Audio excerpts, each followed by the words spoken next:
వాడు అమలు చేయకపోతే principal employee Visakhapatnam steel plant వాడు దాన్ని గవర్నెన్స్ చేయాలి. ఈరోజు ఆ విధంగానే కాంట్రాక్టర్ పారిపోయినా సరే వర్కర్స్ జీతాలు ఇప్పించే కార్యక్రమం కానీ వారికి బోనస్ ఇచ్చే కార్యక్రమాలు కానీ చేయడం జరిగింది. సో ఈ నేపథ్యంలో మీరందరూ కూడా ఇక్కడ కార్మికుల మధ్య చిచ్చు నేను మాత్రం కోరేది ఒకటే, ఈరోజు రాష్ట్రంలో ఉన్నటువంటి ప్రభుత్వం మనకు చాలా అన్యాయం చేస్తూ ఉంది. కేంద్ర ప్రభుత్వం ఎలాగో అన్యాయం చేసింది, కానీ రాష్ట్ర ప్రభుత్వం మనల్ని నమ్మవలికింది. ఏం చెప్పింది? ఇక్కడికి వచ్చి మన తాలూకా వాయిస్ ని, మన తాలూకా రైట్స్ ని, మన తాలూకా హక్కుల్ని నిలబెట్టుకోలేనటువంటి పరిస్థితికి తీసుకురాబోతున్నారు ప్రభుత్వాలు. దీన్ని ఎదుర్కోవాలన్నా ఈ రోజు మీ సమ్మె సక్సెస్ కావాల్సిన అవసరం, ఆవశ్యకత చాలా ఉంది. అందుకనే ఈ రోజుని మన జిల్లా వ్యాప్తంగా ఉన్నటువంటి, మన రాష్ట్ర వ్యాప్తంగా ఉన్నటువంటి కార్మిక వర్గం మీకు వెన్నంటి ఉండడానికి ప్రధాన కారణం.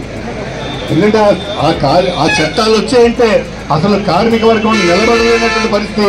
తిరిగి మనం పూర్వకాలం ఎప్పుడు చెప్పేవారు బానిసలు ఉండేవారని, ఆ బానిస బతుకులకి మన అందరినీ కూడా ఈడ్చుకెళ్ళడానికి ఈ రోజు కేంద్ర రాష్ట్ర ప్రభుత్వాలన్నీ కొట్టుకుపోతున్నాయి. దీన్ని ఎదుర్కోవాల్సిన పరిస్థితి కూడా మన కార్మిక వర్గం మీద ఉంది. ఆ రకంగా ఎదుర్కొని మన హక్కుల్ని, మన తాలూకా వీటిని కాపాడుకోవాల్సిన బాధ్యత మన కార్మిక వర్గం మీదే ఉంది. ఆ రకమైనటువంటి పద్ధతుల్లో మనం ముందుకెళ్ళడానికే నిన్న విజయవాడలో కూడా మీ సమ్మెకి సంఘీభావంగా పెద్ద ఎత్తున వామపక్షాలన్నీ కూడా ఒక పెద్ద పోరాటాన్ని నిర్వహించాయి. ఎటువంటి పరిస్థితుల్లోని స్టీల్ ప్లాంట్లోని జరుగుతున్న సమ్మెని జయప్రదం చేయాలి.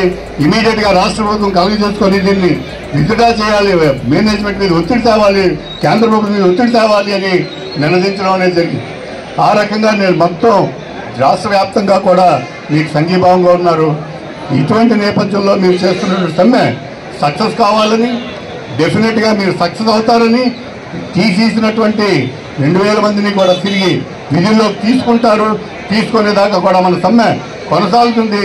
యాజమాన్యం మీద అటువంటి ఒత్తిడి మనం తీసుకురాగాలనే విశ్వాసంతో మీ అందరికీ ధన్యవాదాలు.